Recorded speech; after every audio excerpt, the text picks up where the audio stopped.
Mindful Hairdresser is a book that explores the realm of emotional intelligence behind the profession. And I'm fascinated by this part of the industry because hairdressers are made up of creativity as well as emotion.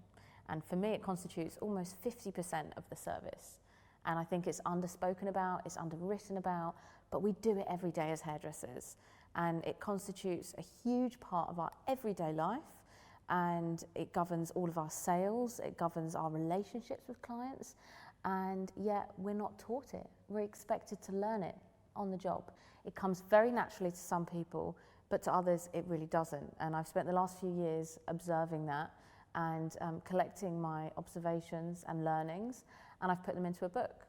And the aim of my book is to empower hairdressers in the emotional intelligence realm of hairdressing, the psychology behind things and the proven methods that I've adopted and I've taken from other salons and from research, and of course from psychology, and I've taken that all into one and adapted it to allow for an easier life as a hairdresser, to avoid burnout, but to also to encourage sales and to allow for a fluid everyday life as a hairdresser.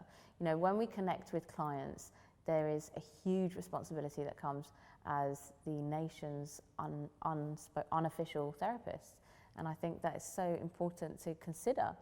And, you know, more often than not, it's like a confessional booth as a hairdresser. You know, you're learning about people's deepest and darkest secrets. They trust you, and it's incredible.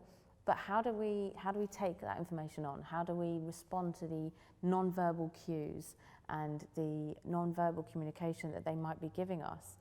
And we have to do it very quickly. We've only got 5 minutes in a consultation. And so I think there's so much power that lies behind what we do. And it's unleashing that power and creating the perfect synergy of creativity and practical skills that we're all obsessed with, but also the emotional connection, the energy, and the psychology behind what we do.